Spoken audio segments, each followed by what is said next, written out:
Good afternoon, venters. So yes, I understand you want to lose 30 pounds in 90 days, but sometimes people walk for something other than weight loss. Today is one of those days.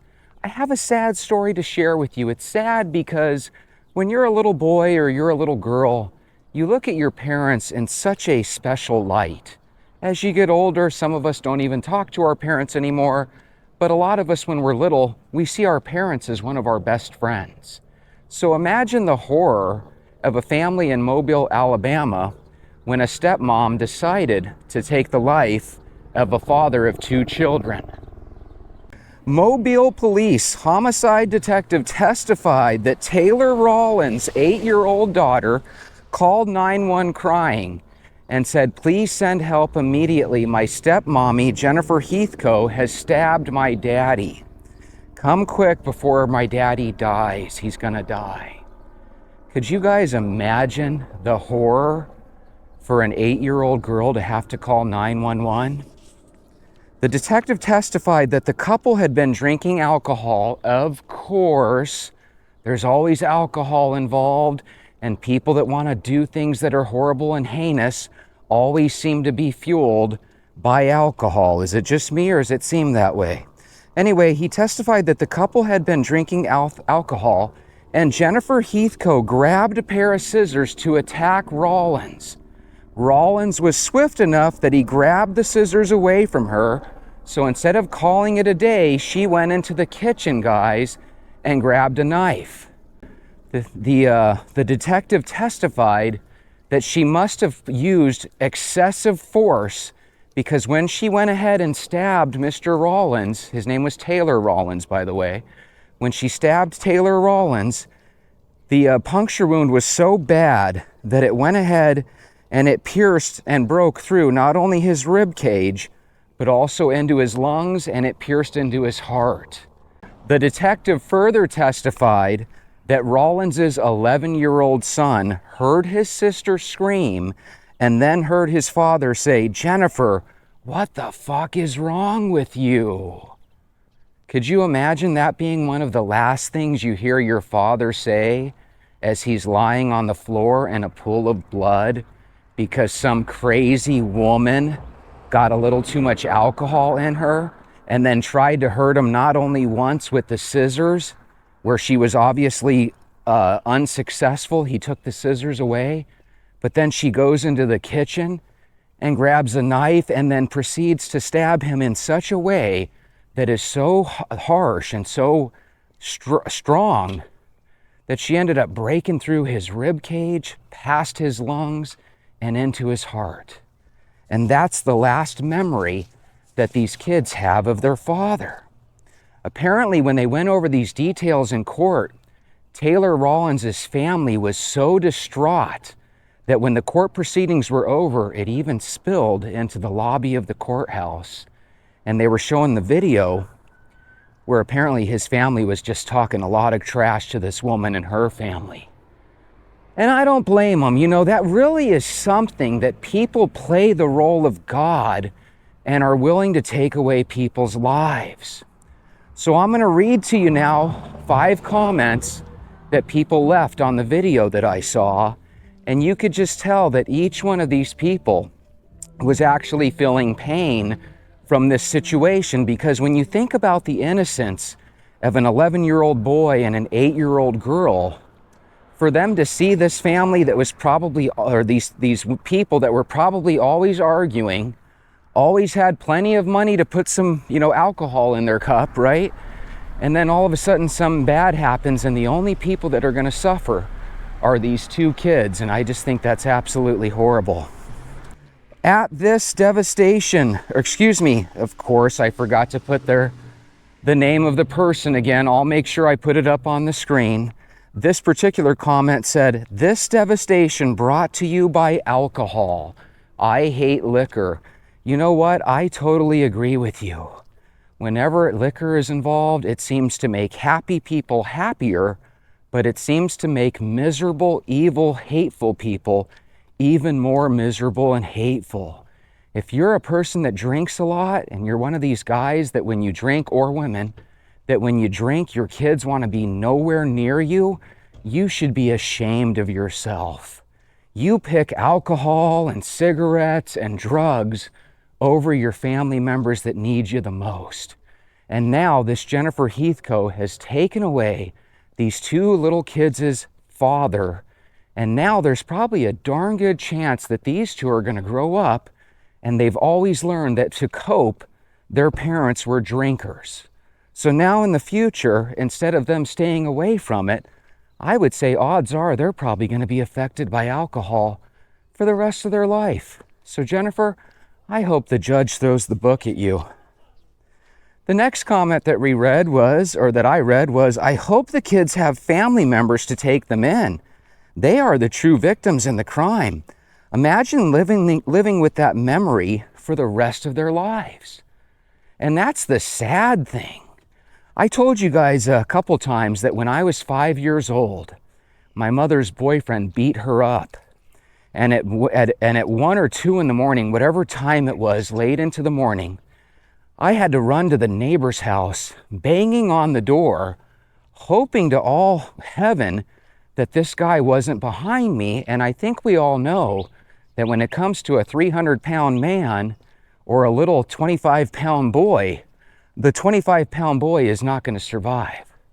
So imagine, and by the way, that fight that my mom and her boyfriend had at the time was once again fueled by alcohol.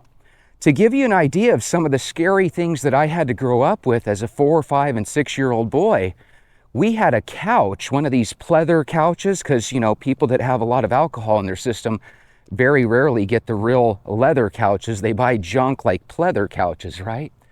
So the one thing I remember from my childhood is that we had a couch that was literally sawed in half by my mom's boyfriend when he got drunk, because they would argue. It was like their favorite pastime. So if you're one of these parents that you love to just argue and start fights with your spouse, and you do it in front of your kids, I hope that your tongue falls out of your mouth. I really do. People are miserable.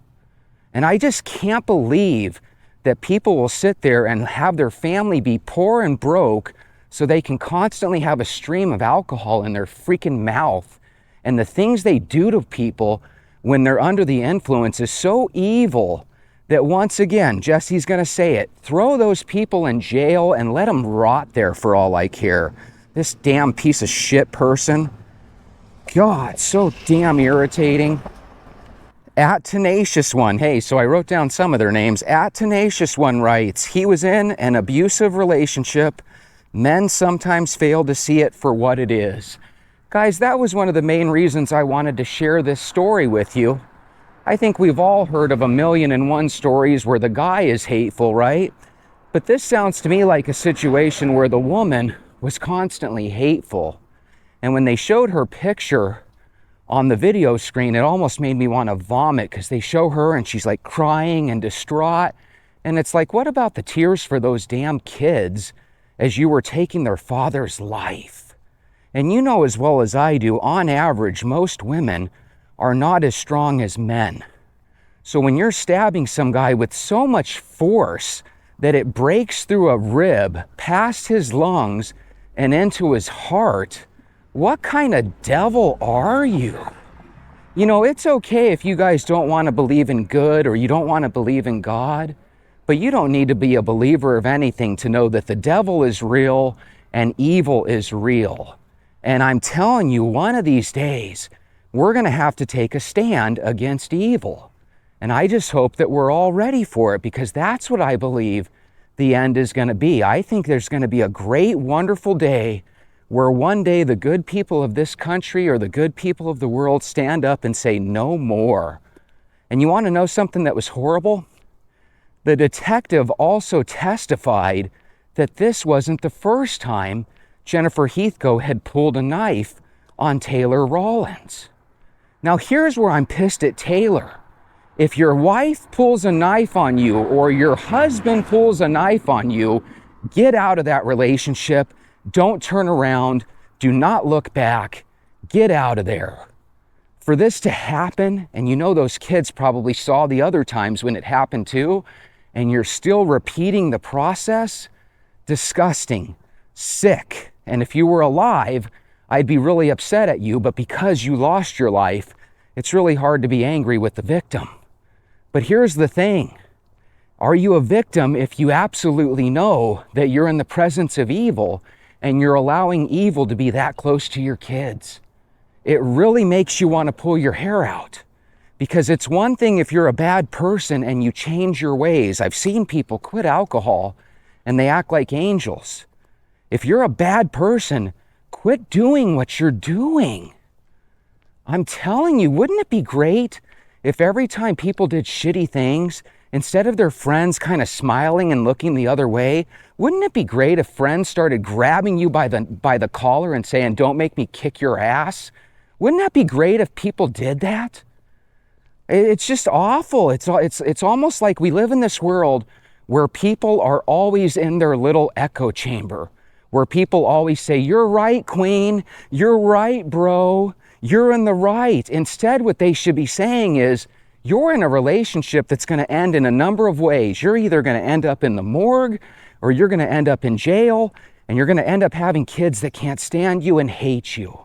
You know, the other day I'm talking about kids that choose not to be in their parents' lives. These are kids that have a right not to want to be in any of their parents' lives. So this is why when people disagree with who people vote for and decide they don't want to be in their families' lives, that's why I say it's silly. Because these are the real problems of the world. Who cares if somebody votes for Kamala Harris? Who cares if somebody votes for Donald Trump? Those things are not going to lead to you being miserable. And even if they did, a president is only a president for 4 to 8 years. That is a small snapshot of a life. This is permanent. They are never going to see their father again.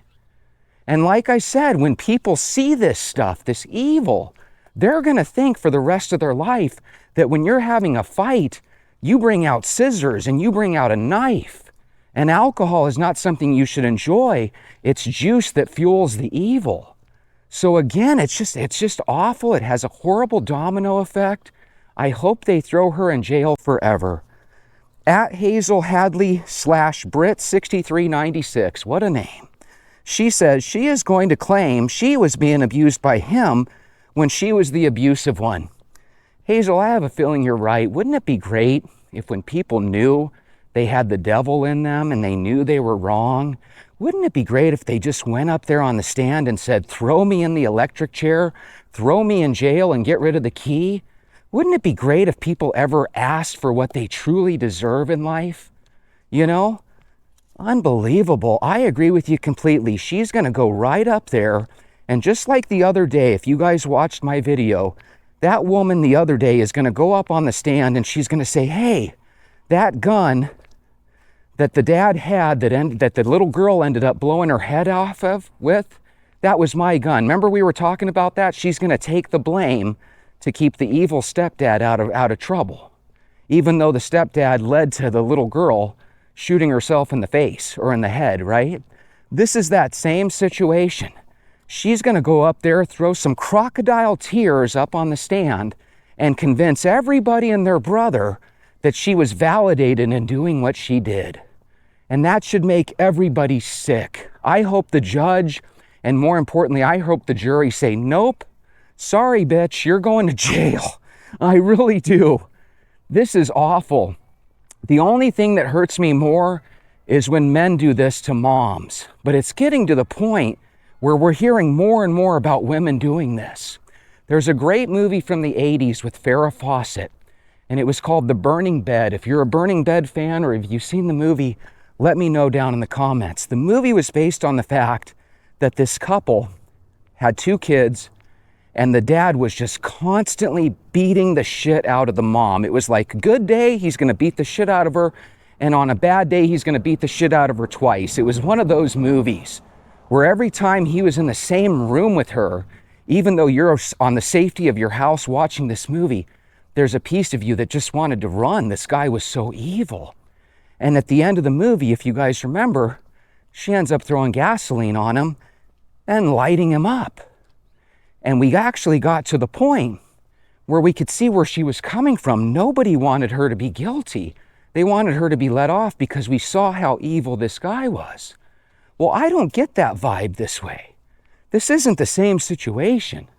These are two people that were fueling their passions and their rage with alcohol, and she decided to go after him with scissors, and when that was unsuccessful, she decided to go get a knife from the fridge, or from the kitchen, excuse me, and she decided to finish him off.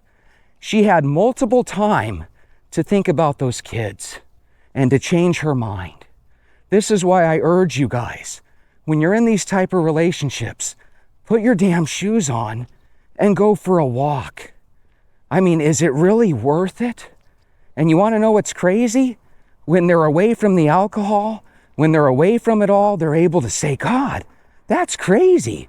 I would never do that if I were sober. Well, I hope the judge doesn't give two shits about not doing it when you're sober, lady. And I hope he throws you in jail for the rest of your life. Mufasa 6739 says she should be ashamed of herself and go to jail forever. Amen, Mufasa, amen. You know, I don't care if it's a guy, a gal, a husband, a wife, a girlfriend, a boyfriend, whatever. When you do things horrible and heinous, you're no longer on the earthly team as far as I'm concerned. You should have a one-way ticket to hell. You should be out of this world. We should never have to worry about you again. And just to know, in 25 or 30 years, this woman's going to make the third or fourth page on the paper because they're going to let her out. That's what they always do with these criminals. That's why nobody likes, when they're a victim, that they give them life in prison, because half the time, those people end up getting out. And it's disgusting. This woman should have to give up her life, no different than the guy's life that she took. That's just how I honestly feel about it. I think anything less than that is just completely unfair. Because some states don't have the death penalty, I'm okay with her being in there forever, but it's got to be forever. No more lawyers trying to get these idiots out. That's what makes people upset about lawyers. Do people need to be there to defend you? Yes, lawyers are necessary. We live in this horrible world where nobody can understand the laws without them. Isn't that a scam in and of itself, that you can't just go in to a courtroom and talk to a judge and give your side of the story while your opponent gives their side of the story? It's always got to be connected to a high-priced lawyer. So there's always misery in the world, and it's disgusting. I hope to goodness that this woman never gets out, but I have a funny feeling she'll be out in 20 years. And you want to know something crazy, guys? I used to think 20 years was a long time, but everybody remembers Y2K. That was going on 25 years ago now. So for somebody to get out in 20 years when they take away a man's life just seems completely unfair to me.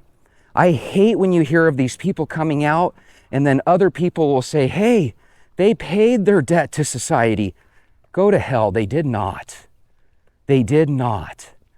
You end up finding friendship and camaraderie in the jails, and then you end up getting released out, and it's just, you know, hey, I paid my debt to society. Well, maybe you did in the eyes of the judge and some people in this country, but you didn't pay your debt to society in my eyes. And that goes back to, we should be shunning these people. We should be giving them public humiliation from the standpoint of everybody should know who they are. And we should never, ever want them to be a part of society. That's the humiliation that I'm talking about. We need to get these people where they're no longer in our lives. And just the whole idea, if you guys could have seen her face sitting there crying like a baby, you know why she was crying? Because she knows she's going to jail for a long time. And just the whole idea, and people can say, hey, when you're drunk, you don't know what you're doing. There's blackout drunk, sure, okay? But I don't think drunks get blackout drunk very often. Why? Because they get a tolerance up. They get to the point where they can drink till the next day, and they're still very coherent and know what's going on. I'm tired of excuses. Oh, temporary insanity. Oh, she was under the influence. You know, a lot of people will tell you that when you drink alcohol, the truth comes out. So what does that tell you about this? It tells me that even when she was sober, her irritable, evil ways were probably percolating right under the surface, and she was probably fantasizing about doing these horrible things to him. And thank goodness the little girl wasn't attacked afterwards. Because a lot of people, when they do bad, they want to get rid of the witnesses. So I don't know how the little boy and the little girl managed to get out of that hellhole, but I'm so glad that they did. These things are extremely upsetting to me. Oh my goodness. Let's talk about another story that happened that I thought was kind of funny, because we need something funny, right? It's the weekend. Tiffany Henyard, the mayor of Dolton, right? I don't even know where that is, but I always see Tiffany Henyard on there. You guys know who she is. Real pretty lady, but she's despicable. She had a story on YouTube today that I was just giggling over. She makes like $300,000 a year being the mayor, right? And she ends up having a friend that helped her when she was trying to get elected. And this woman had a spare home that she was renting out. And Tiffany Henyard talked her into renting the property. So Tiffany Henyard takes possession of the property, paid her rent, right? And over the last couple months, she stopped paying her rent. And I believe her rent was like $2,500 a month because she's 2 months behind. And the landlord was saying like, God, she makes all this money. She only owes me $5,000. Why can't she pay me her rent? So she's evicting Mayor Tiffany Henyard. And it's just funny because you look at it and you say, golly, this is the person that people elected to office. This is the person that is supposed to be the shining light of what can happen to your life when you try to live it right and be successful. And so you have this situation now where she's being evicted and she owes this lady $5,000. And I can't help but think, I hope someday she is forced to pay that. But if I know how it works, which I think I do, it'll just be considered a credit hit on her. And maybe someday, somehow, some way, maybe she'll be able to wage garnish that. But again, $5,000, no big deal. But that's what makes it so despicable. Why would you rent your friend's home? This isn't just a stranger. This was a person that helped her get elected. And all of a sudden, you're gonna cheat her out of money? It's no different than the squatters we were talking about. When you have the ability to take from somebody and you could care less if you do the right thing or not, there's just something horrible about that. It's funny as hell because it's like every time you look up, this woman has some horrible, stupid thing that she's done. But it really is a reflection on us as a people. For some reason, we are really good at electing the wrong people. We are really good. It's almost like we elect people like ourselves, right? We elect these horrible people and we don't realize they're really a reflection of us. We want somebody that looks pretty. We think that they're going to be the ideal person for the role. And then you start to realize God made a lot of pretty people really ugly on the inside. Your best quality as a human being is to be gorgeous on the inside. And that's why I always say every single day that I'm with you guys, you have to learn to work on the man and woman in the mirror. Because no matter how beautiful or how handsome you are, there is going to be a day where those looks fade into oblivion. And all you're going to be left with is that husk of a body and whatever's on the inside. And a lot of elderly people, their beauty really starts to show. And a lot of beautiful people, their ugliness really starts to show. Now, does this mean that if you're a beautiful person on the outside, that you're ugly on the inside? No, not at all. I'm just bringing up the idea and that, you know, it seems to me that whenever people are really beautiful, they really take advantage of things. They really don't make good decisions. They rely a lot on their looks and on their popularity. And I love it when those people's looks fade. And I love it when the popularity fades. And then they're left with the man or woman in the mirror. Because see, one of the things that I can do as a human being, and I'm hoping you can too, Venters, is I can be on a walk by myself and I don't feel disgusted. But there are some people that I've met through the years that I'm glad I'm not walking next to, because a lot of them disgust you as time goes by. And whether it's Tiffany Henyard cheating out her friend out of, paying rent and getting evicted, or whether it's this Heathco lady taking out the father of 2 kids with a knife, what it boils down to is the same thing. A lot of us have this root or this seed of evil. And again, you don't have to be a believer to understand that evil is real. If you believe evil is truly real, let me know that I'm not the only one down in the comments. And I'm telling you, we're getting to the point where it seems like evil is at every single street corner. And it seems, sometimes I feel, and I hate this feeling, Lord, but sometimes this is what I feel. I feel like you've created just as many evil people as good people. For every action, there's an opposite reaction, right? Maybe for every good person on this planet, maybe there is a bad person. But you know what that means? That means that when you're in a room with multiple people, you're probably in the presence of evil. And even good people have the ability, in the wrong or right circumstance, however you want to slice or dice it, even good people have the ability to be bad and evil. Once again, that's a great reason to take a walk. You just found out today that your husband cheated on you. Are you going to go pull a Heathco and go grab the scissors and try to take him out? Or can you go on a walk and cool down and try to make a level-headed decision? It's one thing to do it when you're 25, but when you're 35 or 40, grow up and make a smart decision.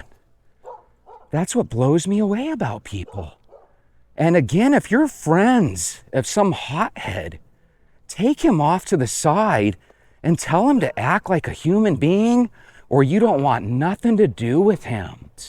And if they want to reward your goodness with evil, get him out of there. Get him out of there. And Tiffany Henyard, you make $300,000 a year that you frankly don't deserve. You don't even deserve a tenth of that as far as I'm concerned. And for you to let your landlord go without because you're just too cool. If you look at her, every time they show her she's dancing and arguing with people, she's got the devil in her. That's what it is. When you see somebody and they punch somebody in the face, or they push somebody down into the subway tracks, or they run somebody over and keep going, that's the devil. You don't have to believe in God to believe in evil. That's evil.